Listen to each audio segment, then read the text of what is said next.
Okay. White.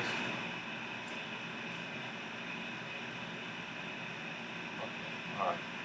All right. Tech tells me I'm live, so this is sort of a follow-up on my last YouTube, in which I explain, or my last live stream, in which I explain why our government, and not the coronavirus, caused the shutdown. That's just sort of an obvious statement, but it explains also that our government was wrong to shut us down. And the shutdown looks like it did not accomplish anything. The big issue is deaths, and we only have 145,000 deaths in a nation of 330 million. And I made the case that shutdown had nothing to do with this because Sweden had the same number of deaths per capita that we did, and Sweden did not have a shutdown. Sweden has a big city.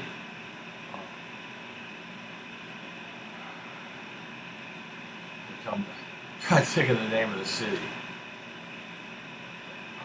It'll come to me in 2 or 3 minutes, I think, now that I put in a request. God. What's wrong. Alright, so I explained to you that our government was responsible, why it was responsible for the shutdown, and why the shutdown cannot be implicated in the number of deaths. Why it probably had nothing to do with the 145,000 deaths we've had right now. Our government was also responsible for 2008, which caused $11 trillion to the global economy, caused a really horrific recession called the Great Recession. Many people were wiped out. Many people lost their 401k assets. I've met it myself personally. That was caused by our government. I haven't talked about that yet. I'll explain how or why it was responsible for 2008. Beyond that, not just passively responsible, but actively responsible. I'm gonna argue that the fix was in. I don't know what text doing now.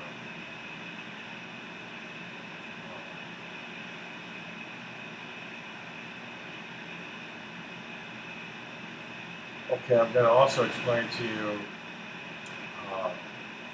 how the government failed completely in protecting people from Bernie Madoff, who stole $65 billion.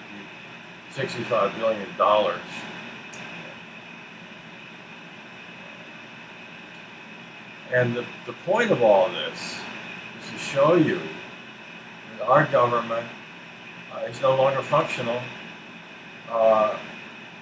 We've got to get rid of it. We've got to change our form of government. What all this means, we're getting a kick in the ass right now, another kick in the ass. It's unnecessary shutdown. And all this means is that we have to get rid of our form of government. It's not working for us. We have to find another form of government. And personally, my suggestion is that we take over the government ourselves. I want everybody from 10 to 100 to be involved as an unpaid volunteer. I want everybody to pitch in, and I've suggested that pick someone to be the trustee of bankruptcy. We deal with this as a bankrupt enterprise, where you appoint the court appoints a trustee to sell the assets and arrange for it to be, there's a word for this, reorganized and back in business if possible, if feasible. Of course, we'll be back in business. We're not going to go out of business, but we need a pure Athenian democracy, which for the first time in history we can have democracy, and we need someone to run this that will be, will be a situation of complete transparency. How can it not be? All 330 eyes, 330 million eyes are going to be fixed on me, or whoever you choose as. I could drop dead in a year or two, or you might deem me too old. Cool. Find somebody to be trustee in bankruptcy and clean up this mess. The whole idea of our form of government is based on trust of the people. We can appoint people to government offices like the SEC. They're going to oversee Bernie. What did they do?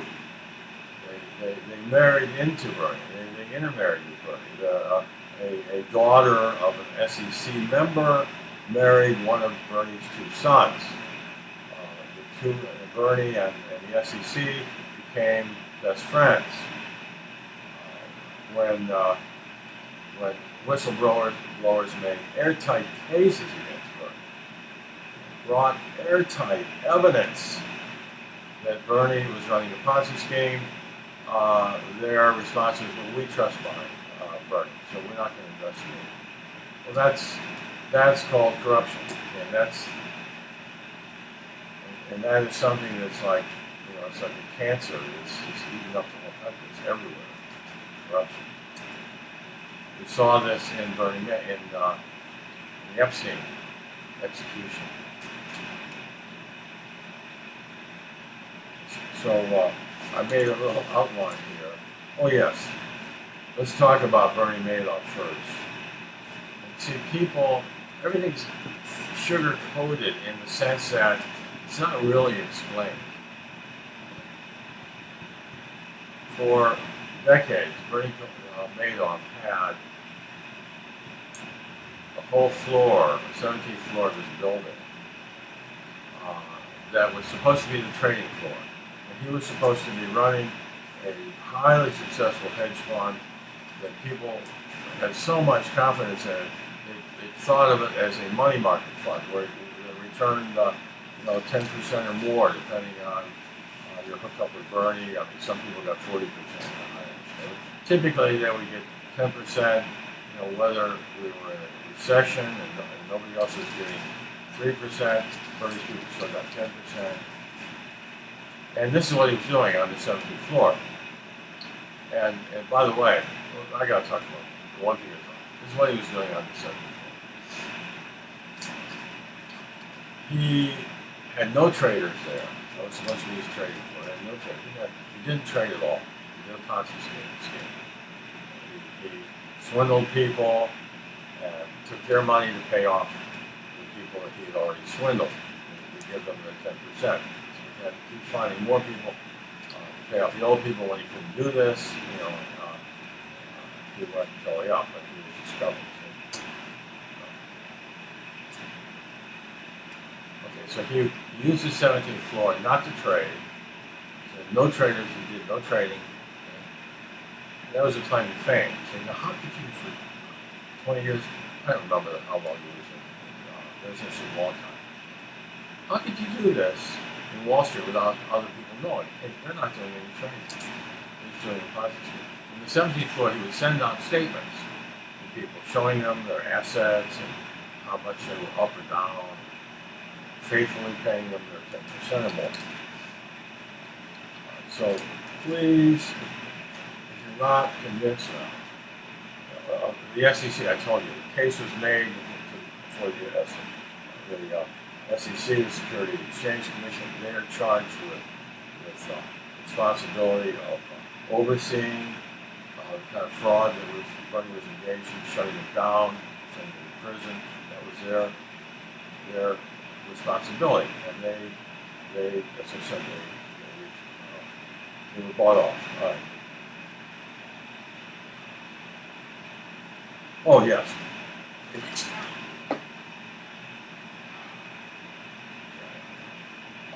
If you cannot accept what I'm saying, then I want you to go on YouTube and listen to the whistleblower, Harry Markopoulos, Markopoulos, Henry Markopoulos. Okay, so Harry Markopoulos. So he will explain this to you in several YouTubes. He explains this.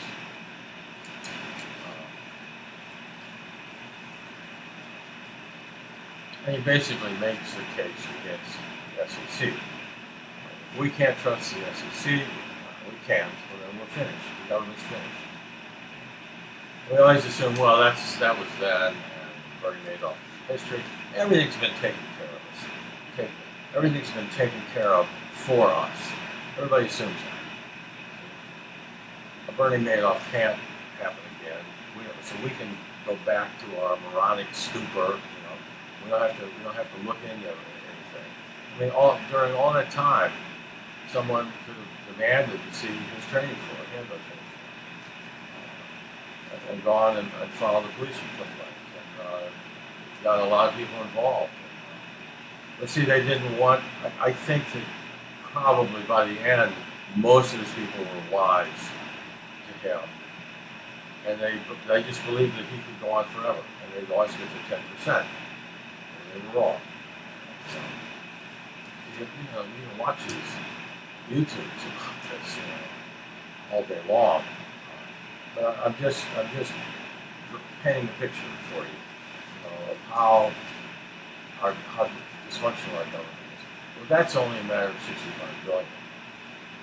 In the Great Recession, thousands of bankers, personal bankers, loan officers, two names for the same position, ripped off $1 trillion in origination fees and bogus subprime loans. Millions of these loans, millions, causing millions of houses to be built that the loan officer knew the borrower could not pay for the mortgage on these houses, and the houses would be foreclosed on. That's what happened. That was probably the single biggest factor in the recession that put the construction industry out of business, created an inventory of unsold homes, foreclosed on homes that took years to sell off. And that, I am convinced that happened with the knowledge of the justice system and the regulators, the appropriate regulators. I'm convinced that we had to know about this. This was happening for several years. Involved it involved trillions of dollars of bad loans.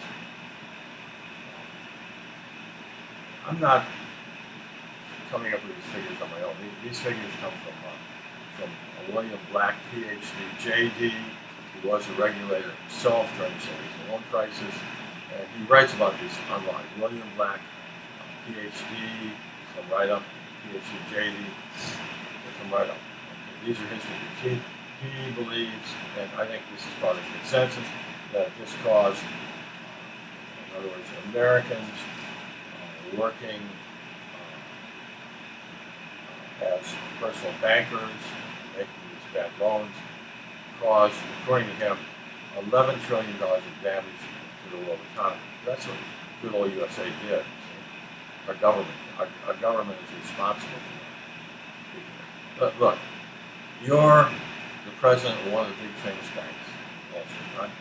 You've got 1,000 or 500 loan officers, and they have falsified in every case what they've done. The only way they can make these subprime loans is by falsifying the income records of the borrowers. Typically, minority couples come in to their IRS returns, whatever income records they have, and instead of telling the couple, look, you can't afford a house. You need to make twice as much money. He would just falsify the loan application, showing the two couples, showing the couple to make twice as much money. Okay, that's what he did. And this is in millions of loans.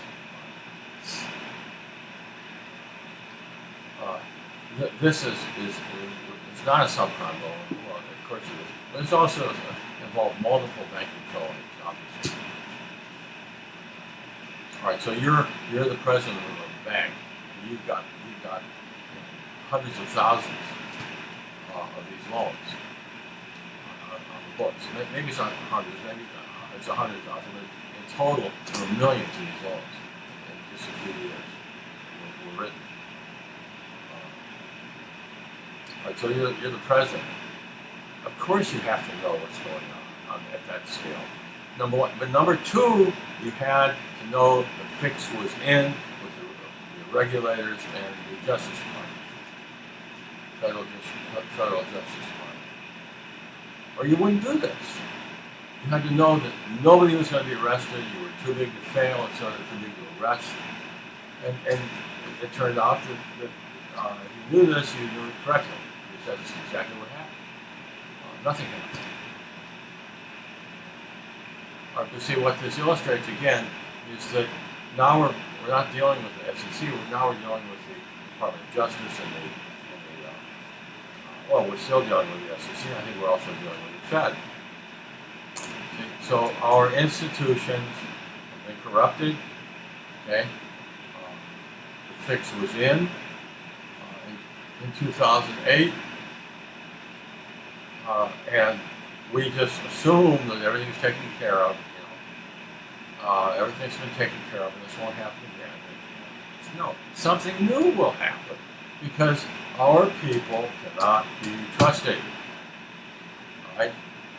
And I have YouTubes about how our population is, how I was able to conclude that our entire population, with hopefully millions of people, exceptions to the rule, but basically our entire population is sociopathic. Not everybody would do what the 5,300 people at Wells Fargo did for their employer, making a bogus account, stealing $500 million every 10 years. But we have to assume that these people are representative samples. Same thing with a higher demographic, more demographic with a much higher income. These loan officers who got bonuses for making these fraudulent loans. They have to be regarded as a representative sample. So I think about their backgrounds would indicate otherwise. They've all got impeccable resumes, and they would have their jobs. Those guys probably had some postgraduate. All these people talking about college education. So why are they not a representative sample? How can we look at just because other Americans haven't done what they've done, that doesn't mean they wouldn't. It means they haven't had a chance. So we can't trust ourselves. All right. So what do? We have to rely on government to prevent this kind of thing. And since our people are corruptible, we can't rely on our government.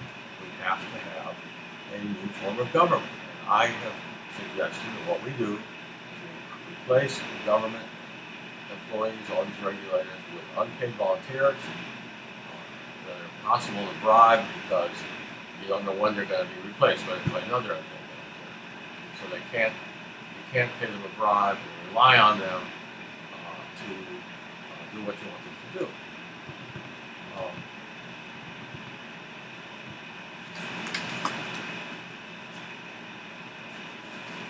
We talk this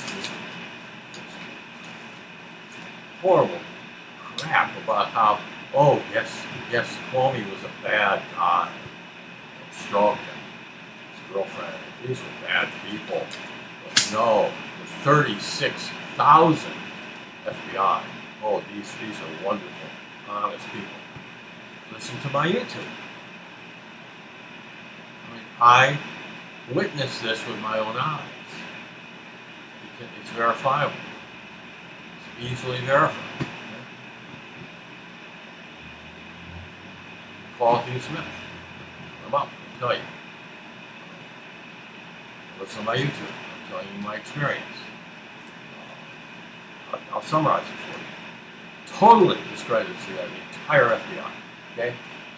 No reason to think this is some kind of extraordinary, exceptional fluke that happened. All right?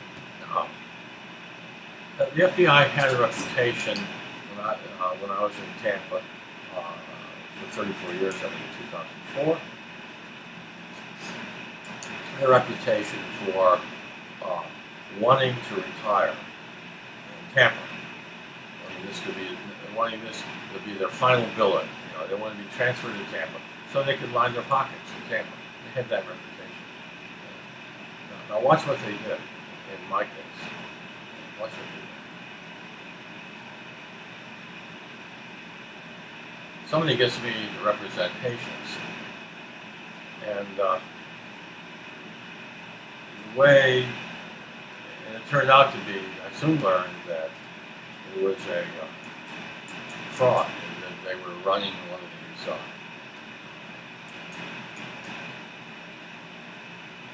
what's the word I'm looking for? Accidents, phony accidents, staging accidents, or staging, that's what I'm looking for. Staging accidents.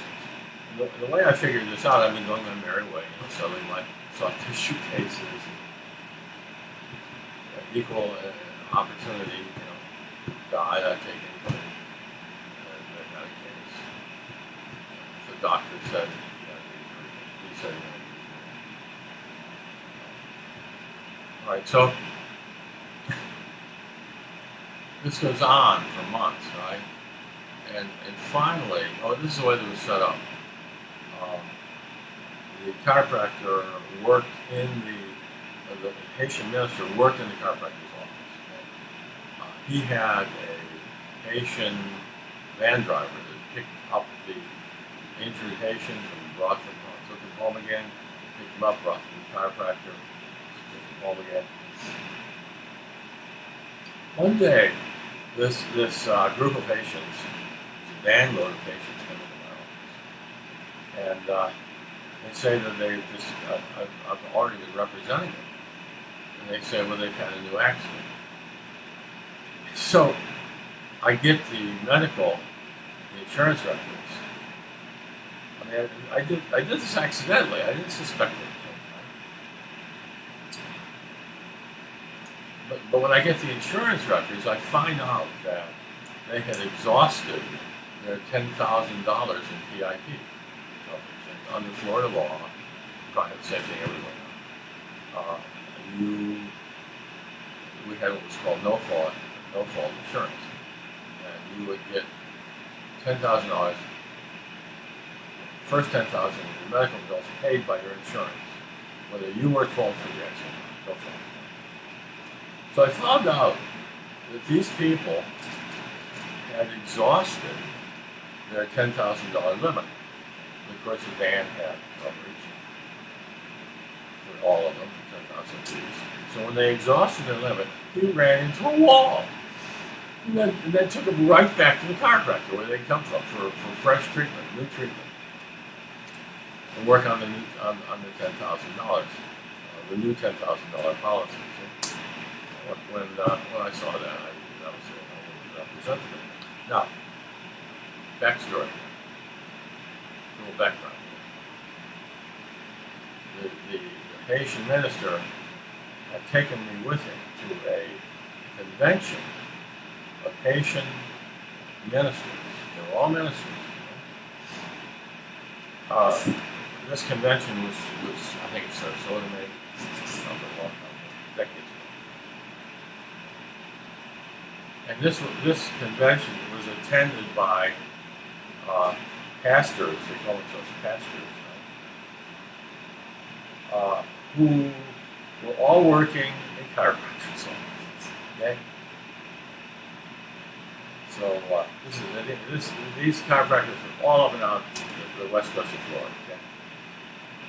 So I didn't think about this. I forgot about it. I stopped. stuff, representing his people. Then I run into an old friend of mine who's a U.S. attorney, was a U.S. attorney in the 70s. Hugh Smith. That's Hugh Smith. And I told him about this. He said, well, you know, a consortium of insurance companies came to me and paid me $1 million to develop evidence of this staged accident scheme all up and down the West Coast. I took my boatload of evidence to the FBI, and guess what they did? Nothing. All right. So there's only one explanation, isn't there? Okay? I mean, I'm not going to tell you the explanation; it's too obvious. I don't want to insult your intelligence. They refuse to investigate. So that's your FBI. Okay? Well, why would you think that with a crooked director, Cuomo, and these crooked underlings, okay, why would you think that the low-level people, the 36,000, would all be honest as the day is long? Why would you think that? You know, people just say, I hear that over and over again. This doesn't reflect on it. Thousands of honest FBI workers. I don't believe in myself. I mean, you can let this off and say, but call Hugh Smith and ask him. He's in Tampa. He's a lawyer in Tampa. Let's just reply. You'll find him. Ask him. He'll confirm what I told you. So we can't trust Americans to do anything when there's money involved, okay, payola. So we can't give them tenure. We can't give them government jobs that they can't lose. This goes for the judges. They're as bad as the FBI, at all levels. Okay? I showed you a YouTube where, unbeknownst to me, after I got a reversal, that's the Florida Supreme Court appeal, it's like early 80s, right? I get a reversal, but it's very strange. The Supreme Court does not reinstate my $250,000 verdict. Why not? Okay, well, I explain in my YouTube why not. So, I'm going to go back to the second DCA, the appellate court, the intermediate court, the second district court of appeal, right? In Lakeland, Florida. So now I'm thinking, well, we're going to go back there, and they're going to look at it again, and they should reinstate the verdict. They should end up reinstating the verdict based on what the Supreme Court told them. They were wrong about the law. They were wrong to take the verdict. That's what happens. I get an offer of $200,000. Was my client, and he takes it back. And I forgot about the case. Until 2 months ago. Maybe it's been less than 2 months. I think it's about 2 months. And then I'm going to tell everybody about this story. And so I get the second DCA opinion, which basically was like a one-page opinion. I mean, the language about liability was like a paragraph long. It said that my client had assaulted somebody who just happened to have a pool cue and used it to protect himself by crushing the skull. And so therefore, the verdict for my client had to be set aside, and the judgment had to be entered in favor of Billy Jackson law. There was no evidence in the record of fault. There's no evidence of anything but fault on the part of Billy Jackson. So I wouldn't have got the verdict. So that decision has been removed, and it's been replaced by this 5-page decision with all these witnesses who I never heard of, totally invented decision about an imaginary trial that never happened.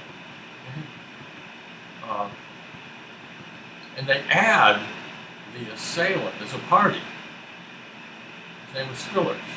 And so it's not now, it's not Hall versus Billy Jack's Tavern. Now it's Hall versus Billy Jack's Tavern and Spillers. And then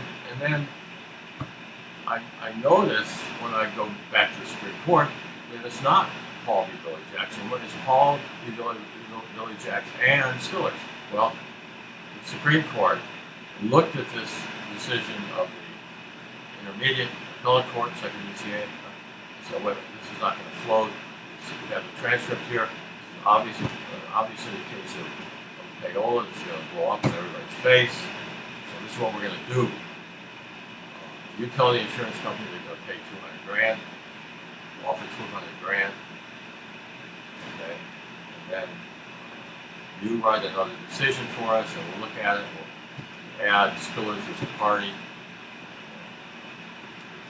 We're not going to change our decision, except we're going to add Spillers as a party. It's the same decision. Remember, reverse the law. Didn't say why. It's very vague. But they had decided when they wrote that decision how the whole thing was going to play out. That's your courts, my fine feathered friends. That's your courts. And don't think, oh, that's Florida. Florida's different. No, Florida's not different. Florida's not different.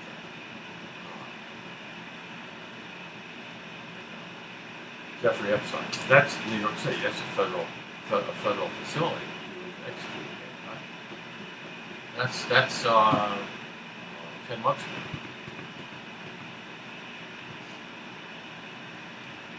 No, it's all the same. It's all the same.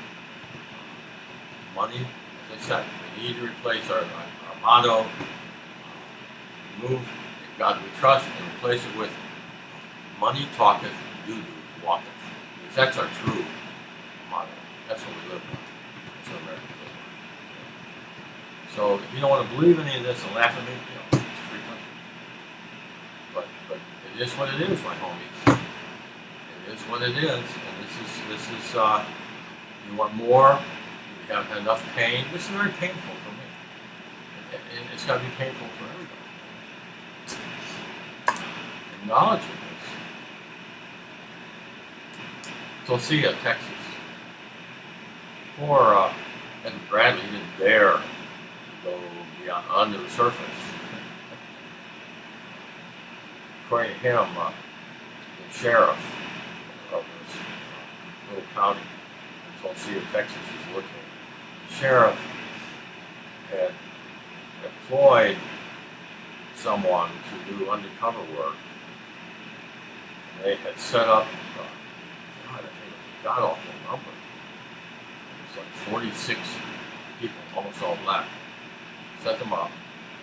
Someone went and visited them and got their names and got a date.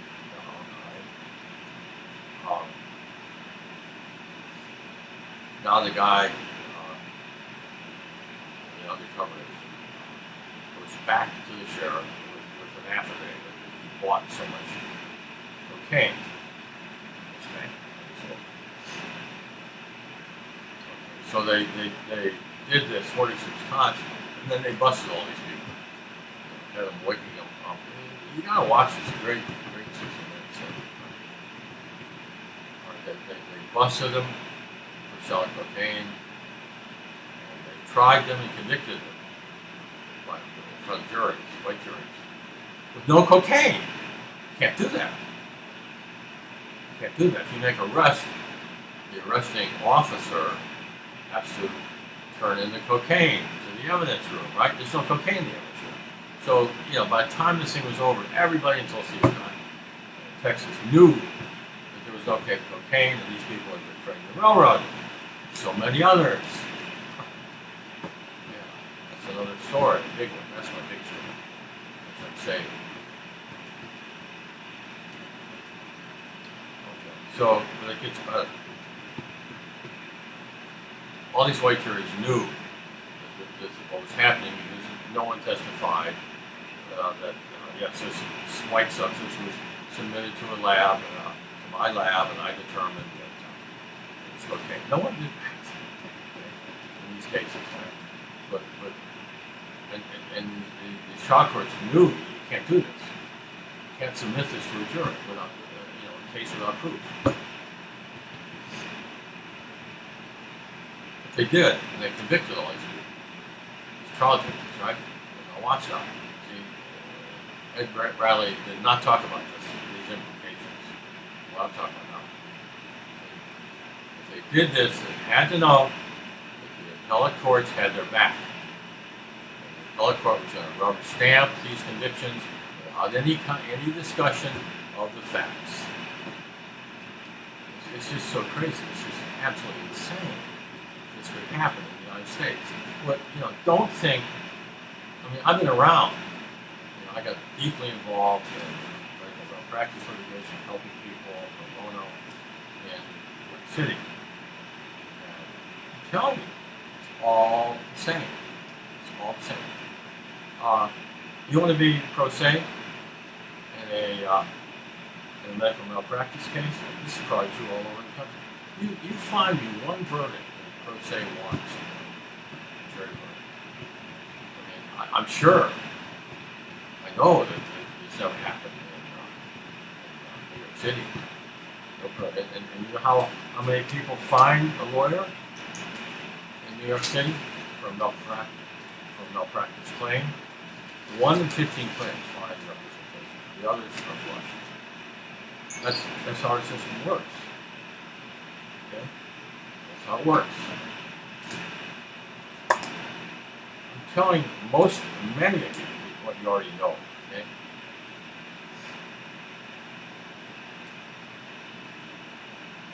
Are you going to get your shit together and change your form of government by November? Probably not. You might think about what I'm saying. I've heard that other people think about this too. I wonder if it's because of me.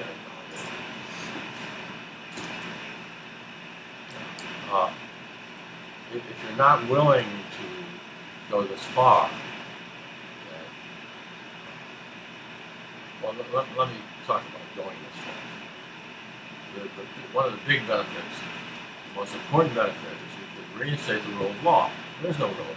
We saw a man executed in front of our eyes, okay, in a jail cell, in a federal facility in Manhattan, almost 11 months ago. We saw this. We know it happened. We know that nothing is going to be done about it. I understand what I'm talking about. Can you imagine the resources that would have to be devoted to something like that? And the number of prosecutions. All these people involved in prison, jail, all these people involved in the execution. Oh God! The way you prosecute people is you start low, the bottom, you kind of tell on everybody else. They're going to do that. The two guards, somebody paid their $100,000 bond, and they're not going to go to jail. I promise you. That'll be the other.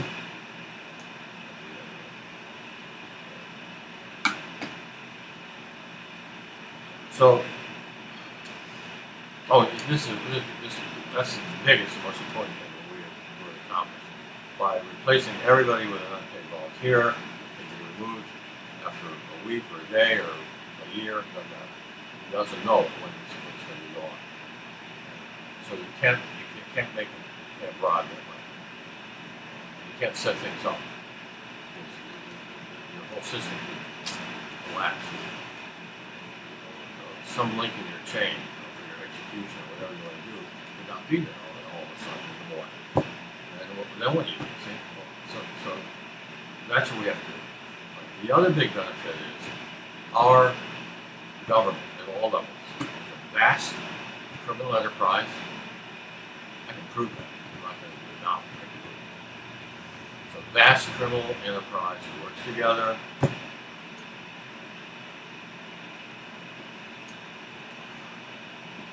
And it is a black hole of waste and corruption. We talked about waste, we talked about corruption, but the waste thing, it's like 1/3 of our gross domestic product sucked into this black hole.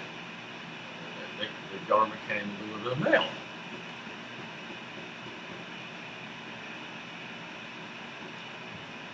I don't think we should have a week. If you make me trustee in bankruptcy, man, I'll tell you the changes that would be. Crime would disappear. I'm not going to execute people, but trust me, crime would disappear. You're not going to live in this country and commit serious crimes. You're out of here. Out of here. Good.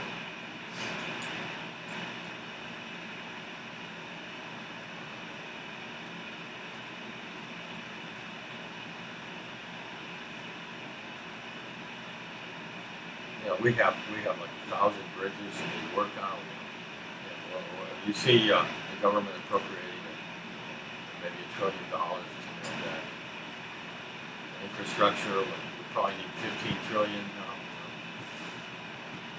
We can deal with that. So that's like a year's gross domestic product. I mean, we are underperforming, so pathetic. And if you let me take over, but again, I'm not going to do anything without the majority's submission. It doesn't have to be me. This is a model for me. Find somebody better. Cool.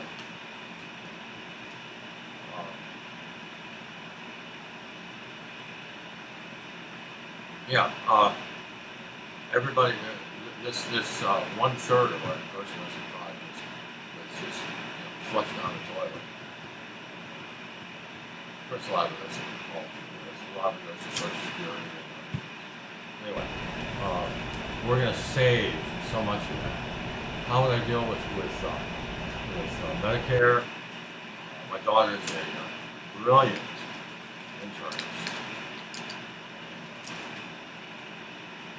She complained about she's paid $60,000 in taxes. She's not going to pay any more taxes. She's going to work for the government, for us. She's going to give free care to people in lieu of paying taxes. That's what all healthcare, hospitalist healthcare providers are going to do that. And that'll take care of a lot of it. We got a huge army of healthcare workers, not just doctors. We've got nurses with PhDs, okay? And they would love this, I'm sure. Not pay their taxes anymore, work more, work longer hours, but not pay any tax. I think that could. I want everybody to consider that. We'll look into that.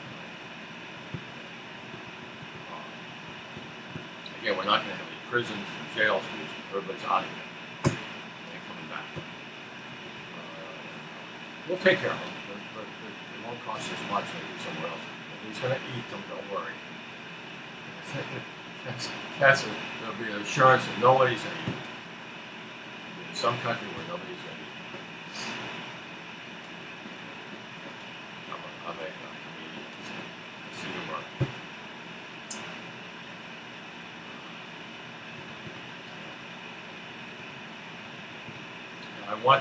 These are the things I want to do. I want there to be one Institute of Engineering in the country, not thousands of them, one. The best teachers in that institution. Ditto for chemistry, physics, science.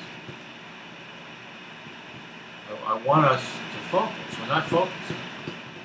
I mean, 50 years ago, Hitler's scientists, rocket scientists, had a moon there, right? Von Braun, and Rudolph, and all. They took men to the moon, put them on the moon and walked on it. Brought them back safely. Okay? Here we are, 50 years later, we can't build a safe space shuttle. We had 2 functioning space shuttles. 2 of them blew up. 7 people. Okay? So Obama discontinued the program. We don't think about this. We don't think, why did this discontinue? Right? Oh, by the way, Soviets captured as many German rocket scientists as we did. They took them back to Russia. And they had these scientists teach their Soviet physicists, engineers, how to build a rocket. And as a result, we had Sputnik. And then, not long after Saturn, our moonshot, the Russian, they sent the Germans home in the 60s, early 60s. So now they have a moon, now they have their moonshot, but their rocket is 50% bigger than ours, right? This is the rocket finished by the Russian Soviet scientists. It got a few feet off the launch pad and blew up. It's shelf program. So we don't think, that's the problem. We think very superficially about everything. That's what I've harped on again and again and again. All my YouTubes about zombie nation, American people, zombification. How can I de-zombify a nation of zombies? People who don't see what they're looking at.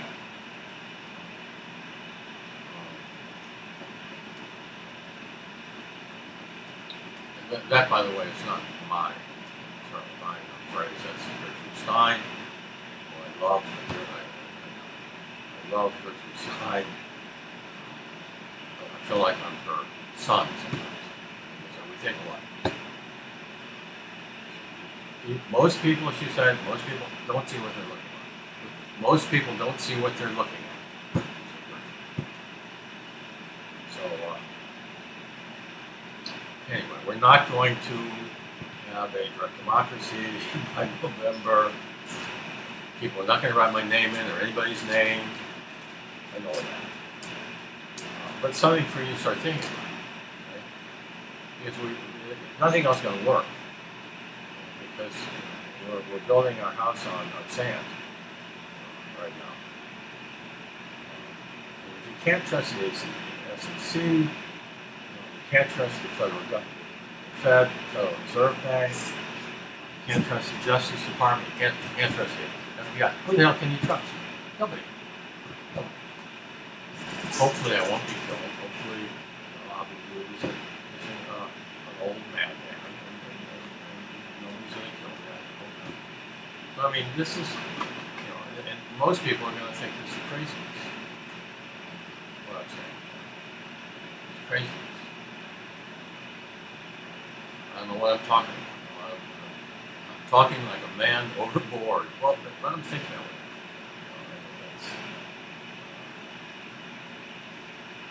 All right, so if you're not going to write me in, not vote for Biden. If you don't know what you're going to get, he would be resigning or dying or being institutionalized, who knows, 6 months. Watch it go downhill. See that. He used to be a brilliant, functional man, no more. So he's going to pick whoever he wants to, right? He's going to pick whoever he wants to. And you don't know who that's going to be. Maybe that person is going to become president and make her vice president instead of her. And maybe she's going to resign in favor of that vice president. It might be Stacey Abrams. It might do a wonderful job. So on the other hand, don't be emotional about Donald Trump. Everybody thinks that this is a personality issue. And it's not a personality issue. And I'm sorry, for what he did, when he was a young man, what he did to women. Sorry about that. I apologize for him. I apologize. That's too bad. But don't be emotional about this. Ask yourself one question. Has he done a good job? I don't mean as a communicator, because he's offended the hell out of you and you can't stand beside of him. I know that. Has he done a good job as president? If you're objective about it, you're going to have to admit that he's been the most effective president since George Washington. And John Boyd said this in some promotional. It's true. It's true. I've never seen this for 77 years. Reagan was great, but not like that. Trump has performed miracles. He let us down.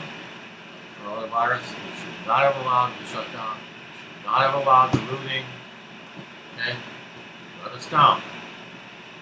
We hope that, he grows what's that, once.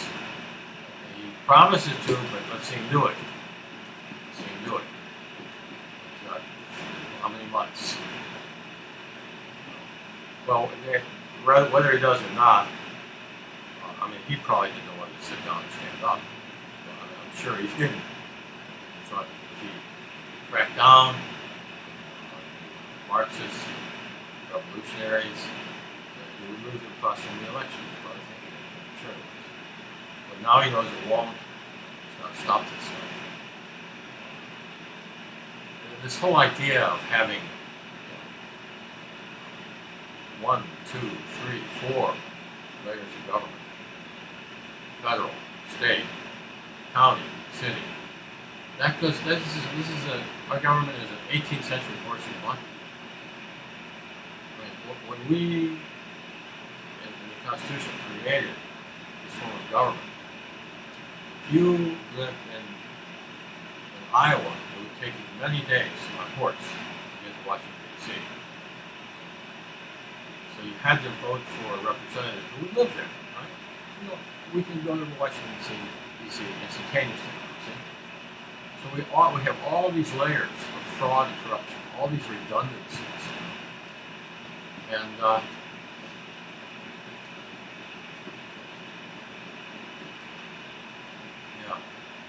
it's just a nightmare.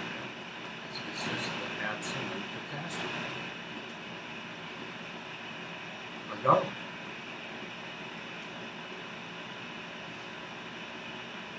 You have the lucky and the unlucky. If you're lucky,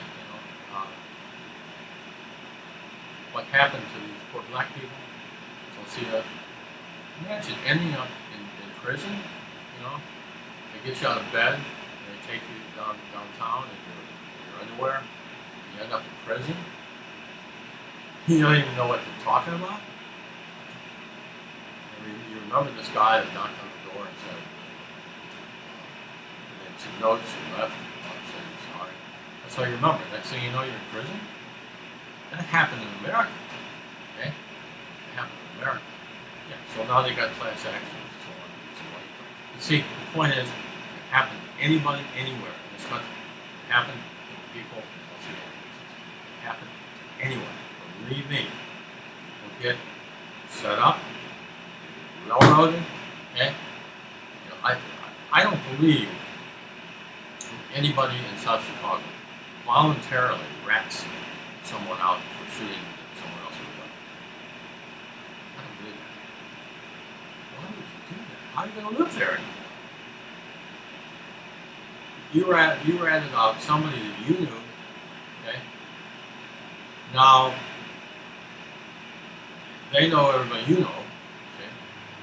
And they're telling everybody, and so, that you ratted them out. And that's why they're being prosecuted. You're being prosecuted for killing someone else. I believe that doesn't happen. I believe that in order to get the conviction for murder in South Chicago, you have to coerce a witness, and you have to suborn perjury trial. And we see these guys 16 years later, being dismissed and being released from prison. I don't know why the year 16 happens to keep going down. Let's see that again in these cases.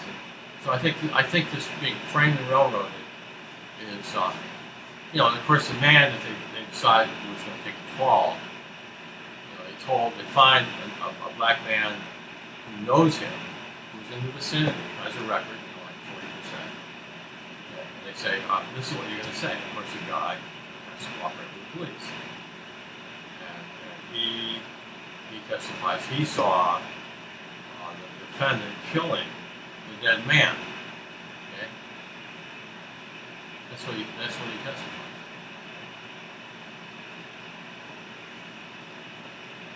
I wouldn't be surprised if more than half of these murder convictions in South Chicago are bogus. They're based on falsified, coerced evidence, suborned testimony. That's the country we live in. And this is the only thing I can think of. My idea of an all-volunteer